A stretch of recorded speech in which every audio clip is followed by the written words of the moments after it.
All right, y'all. So I'm pretty excited to bring this rifle here that I'm going to be talking about. And for those that have been around a little while, you may recognize what this is. Yeah, it's a Ruger Mini 14, man.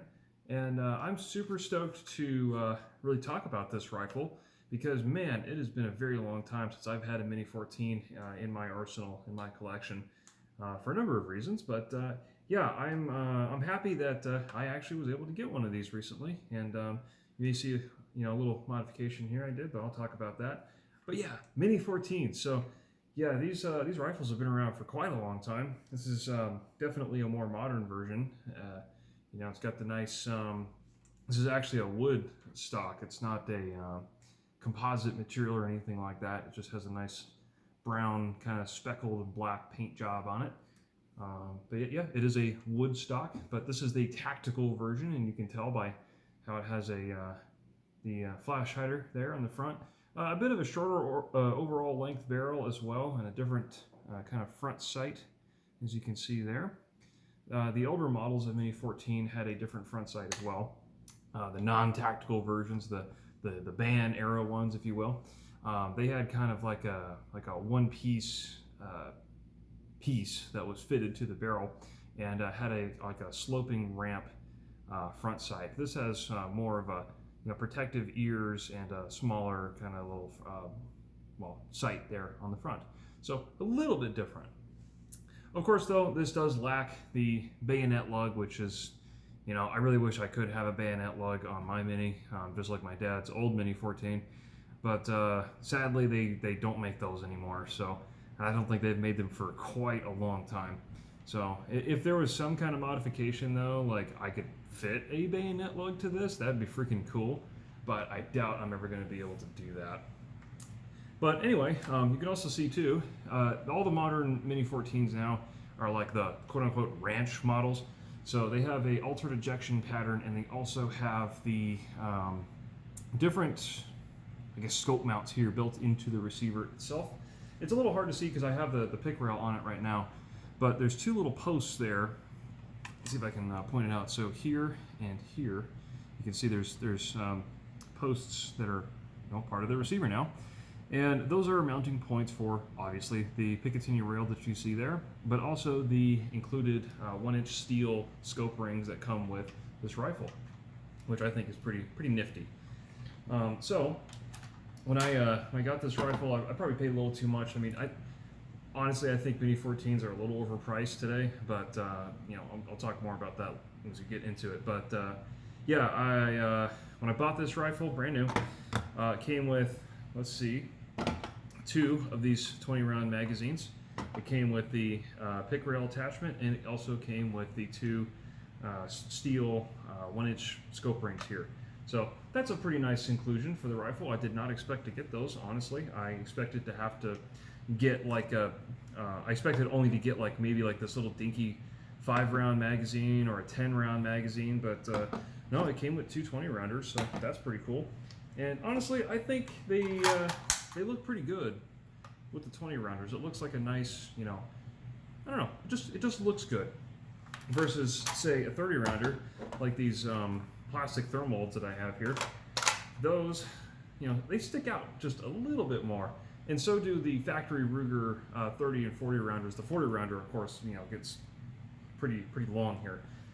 I don't have any of those because part of me doesn't really feel like paying the Ruger factory prices for those magazines. They're not cheap at all, and I like to have a lot of magazines.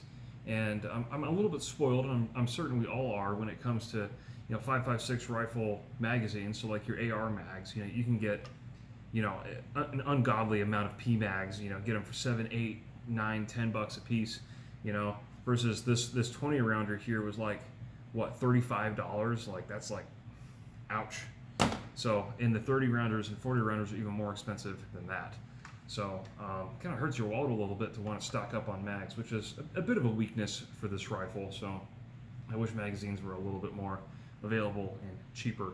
Granted, though, these Thermold magazines here, I got these for about $8 a piece on Gunbroker. So I tested them out just a little bit, and I've marked them by the number of malfunctions that I had putting a full 30 round magazine through these. So I have 0, which is a good mag. I've got 1 here for 1 jam, and then 2 here for 2 jams. Granted, though, these jams were quite easy to clear. All it took was for me to just rack the action again, and it would eject the spent case. So every malfunction was a failure to eject. So all I needed to do was just rack it and let it go, and it would chamber and be ready to fire again. So they weren't like catastrophic malfunctions, but they were malfunctions nonetheless. That is not to say, though, that the Ruger factory magazines are impervious to that kind of thing either. I've had my share of jams with this 10-round magazine, and also an additional 20-rounder that I bought. It's sitting in a box collecting dust because it jams a lot. So I was a little disappointed to have to pay that money for a magazine that doesn't really work. So that's a little disappointing. But anyway, kind of jumping ahead there. So Mini 14s, yeah, I have an extensive history of Mini 14s. It was one of the first rifles, I would say like real caliber, semi-automatic, centerfire rifle that I really shot and like kind of grew up with, in a way. I would guess the other competitor to that would be like the Marlin Camp carbine that I also grew up shooting. But this was definitely like the more like true rifle, not like a pistol caliber carbine, right? True semi-automatic rifle.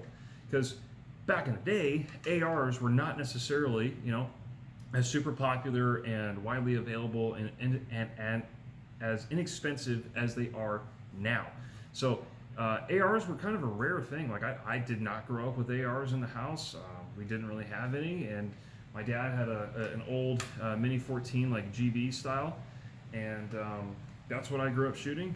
And then of course when one of our family friends passed away, he also had a Mini 14, but it was the like stainless steel model with the wood stock, and it was a band era gun, so it didn't have any scary flash suppressor. Ooh, it didn't have the evil bayonet lug. Ooh, and it was chambered in 223 only, and it did definitely say that back here on the receiver. So it's kind of bad lighting for this, but this does actually say 5.56 on the back of the receiver. The older Mini 14s do not say that. They say 223 Remington. And to me, that makes a difference because that family friend's Mini 14 that I inherited, I guess, it would not shoot 5.56 at all. Like you could put it in the magazine, you could load it up in there, charge it, and it would chamber that round. But it would only fire 1 shot before that whole action just became an absolute nightmare to try to open, and you pretty much had to freaking mortar the gun open just to get the round out. And this happened with every single 5.56, actually like specifically marked 5.56 ammunition with that rifle. With 223 Remington though, no issues at all. So I really do believe that when they say 223 Remington, they actually meant it. Because dimensionally speaking, the 5.56 is actually just a teeny bit longer than the 223 Remington. Not that it really makes much difference functionally for like modern rifles and ARs and all of that, but there is a difference, and it does matter.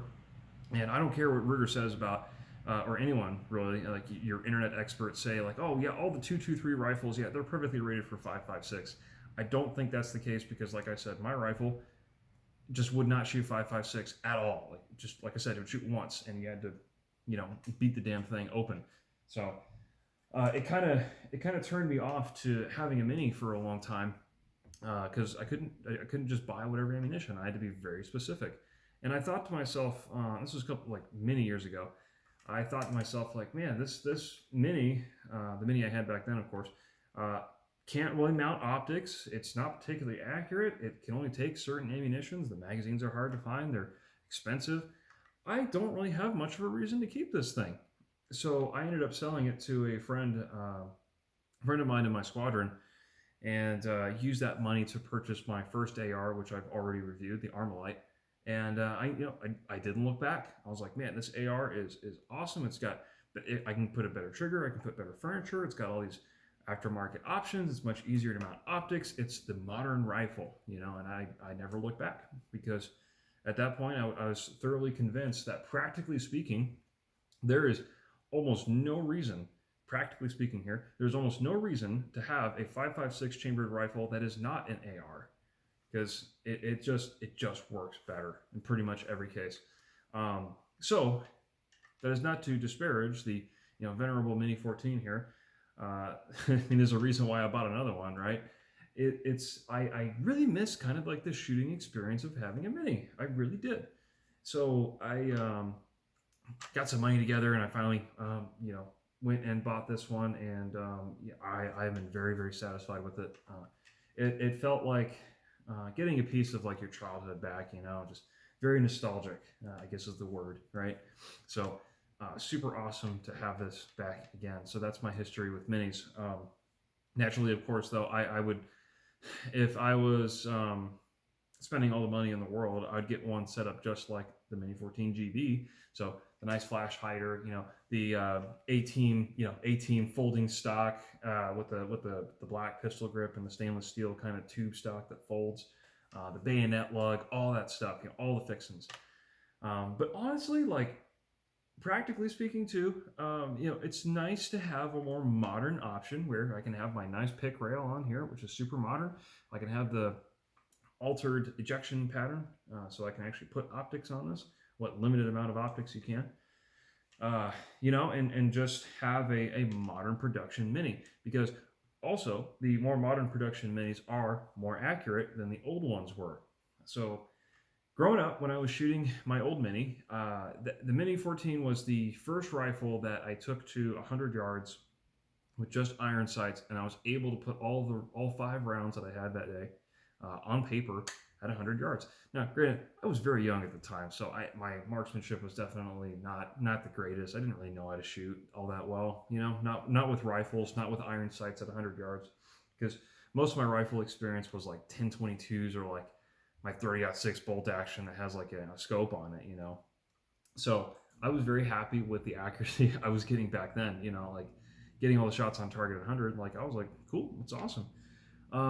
But those who know that the older minis had accuracy issues, absolutely. But this modern one, I will be happy to report that with just a red dot on here, I was able to get an 1.5-inch group at 100 yards, 5-shot group with just a red dot. So no magnification, no nothing, just put the red dot on there. Really, really took my time, and yeah, I got an 1.5-inch group at 100, which is more than suitable for a Mini 14. Like now if that was an AR, I'd be like, okay, it's acceptable, it's not great, but for a Mini, that's actually pretty darn good, because you'll see reports out there of dudes getting like 4, 6, 8 MOA with their Mini, like trying as hard as they can to really, really dial that thing in and just not getting great groups. Of course, though, it comes with a caveat that when you're talking about combat accuracy and practical accuracy and what you can achieve with your rifle at certain distances against the intended target, like two-legged predators, for instance, honestly, 4 MOA is not bad. I mean, that was the military standard for a very, very long time. For your old Milsurp bolt actions and Mosins, like most Mosins are going to be right around that 3 to 4 MOA mark, and that was accurate enough for them back then to hit their targets, which were people. So having a modern semi-automatic rifle that's able to do that or better is certainly good enough. So not that the Mini would be my first choice for getting into practical combat engagements, but if you had to, you could press it into service, right? Stranger things have happened. So accuracy-wise, I was quite happy with what I was able to get out of this. Now, I still need to put some kind of like magnified optic on here. I'm thinking I'm going to do a prism optic, because I've tried mounting other more conventional scopes like my 3-9s and stuff that are sitting in like cantilever mounts, right? So because they normally go on ARs, I swap optics around quite a bit. Pretty much every cantilever mount that I have does not fit on this rail, either because the cantilever itself is too big, or it does not clear the construction of the rail there. So I can already tell you that like when I put some of those on there, it's like, yeah, the ejection pattern is still not quite angled enough to clear the mount. So optics mounting on the Mini is still fairly limited. It's better than it was, certainly, but definitely not as good as an AR or other more modern rifles that are meant to mount optics. That being said, though, I do want to try like the Ultimac scout rail. So the Ultimac makes a big aluminum piece rail that fits in here where the upper handguard is, and it has a big section of Picatinny rail up there. So you can take like your red dots if you want, or you can take a long eye relief scope like a scout scope and slap that sucker on there and have a nice, magnified optic in the scout style.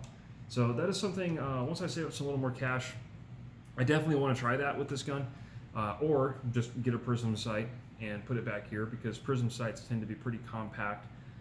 And the short eye relief, well, it might be a little bit of an issue, but you can still kind of get mounts that kind of angle them back towards your face, so that way you can really kind of get your face up close to get the eye relief that you need for a prism scope.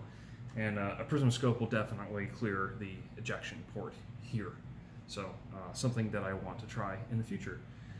But with the iron sights, because some people are going to want to leave their minis like in a clean configuration, because honestly, I think this pick rail kind of destroys the lines a little bit of the rifle. It looks a little kind of tacked on, which it is, right? So for irons, the old minis had a different style of iron sight here in the back. It was kind of like your more conventional. It looked, I guess, a little bit more like an M1A or an M14. So there was a big assembly back here, and it kind of ramped up, and it had a cheap kind of sheet metal little peep sight here on the top that you could adjust. And that's how my old mini was, and it was functional. It wasn't bad. It wasn't great. But then they came with the new ones, I think around like 2008 or so, and really changed the rear sight. I've since removed it. This is obviously not the factory sight, but it looks very similar to this, and it's small, and it uses Ruger's like kind of new, I guess, standard for peep sights, where they have like 2 set screws on either side, and you got to jiggle with it a little bit. And I'm not a fan of those, to be honest. They just look tacky. They look small. They look cheap. They don't, like an afterthought almost. I don't like them. So I had a little bit of difficulty shooting those factory iron sights on this rifle for sure. I wasn't getting particularly great accuracy. The rear peep kind of ghost ring there kind of disappeared, but not like in a good way. It just wasn't. It wasn't a clear. It wasn't a good sight picture. However, there is a wonderful company called Tech Sights, if you haven't heard of them before, and Tech Sights makes a lot of really nice iron sights for a lot of rifles, including the new minis and the old minis.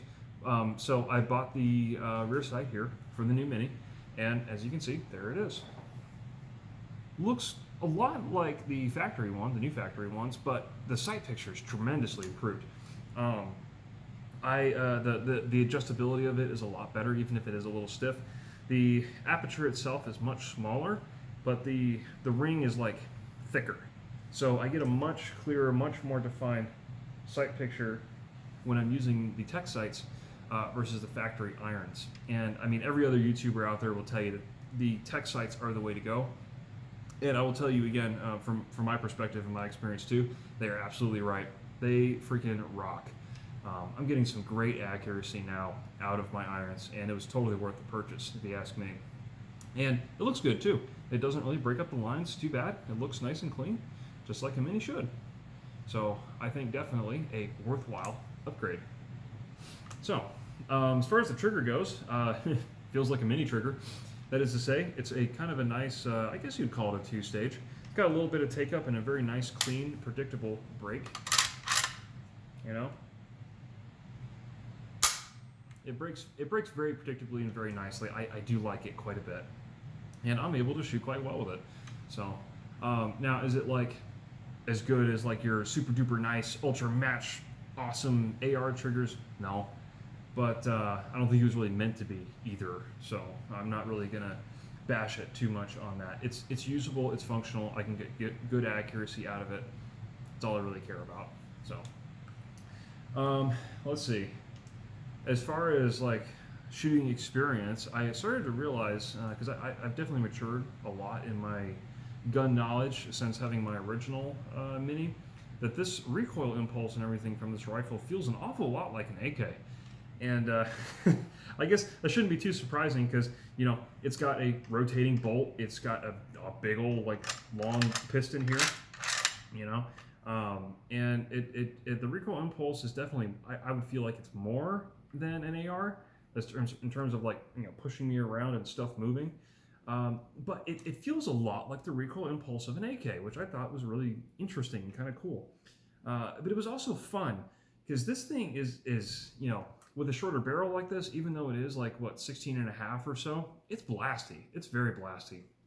Sitting behind it, you really don't notice it that much. But when I had my girlfriend try it, wow, I was like, dang, this thing is blasty, but like in a good way. It's like it's cool. And the sound that the op rod here makes when it goes back into battery, and also when it slides back like this, and just the chunkiness of the action, right? You can just hear it. And when it goes back into battery, like that sound, you can absolutely hear that when you're shooting, and it makes a really nice kind of like metallic, like ping sound, like it's like a kerchunk, kerchunk, kerchunk, and you can definitely hear that. And I don't know, it adds to like, I don't know, just the shooting joy experience of a Mini. It's just cool, like it's not boring like an AR. And ARs are just boring to shoot because they're going to work, they're going to be accurate, but they're just so ubiquitous and so boring. But a Mini is not boring, and that's definitely one of its pros. I would say they are not boring. So, yeah.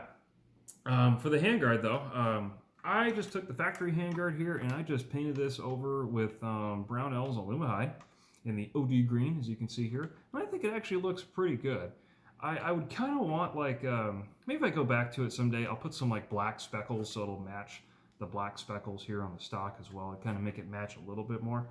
But I just wanted like a color that would go pretty well with the black and the brown, and just because. And I think it turned out pretty well.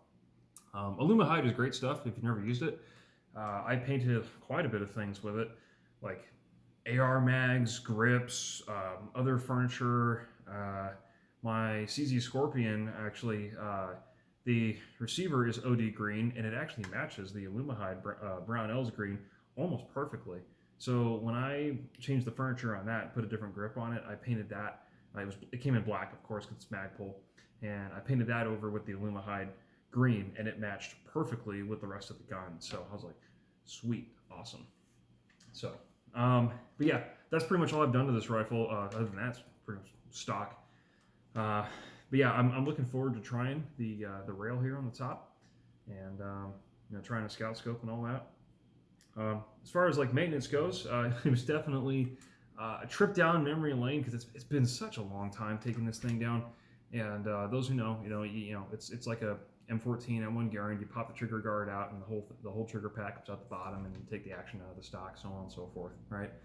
But then the tricky part is getting that damn bolt out of the receiver, because you got to wiggle it, and finagle it and get it at an angle just right, and the stars have to align, and Jupiter has to be in retrograde or something to get that bolt out, and also, of course, to put it back in.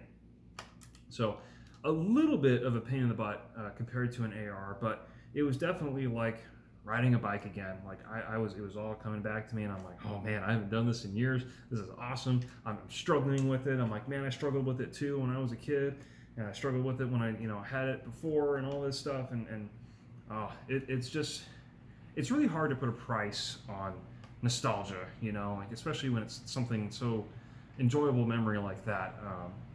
Like with my dad and his Mini and all of that. It just, Minis just have a special place in my heart, and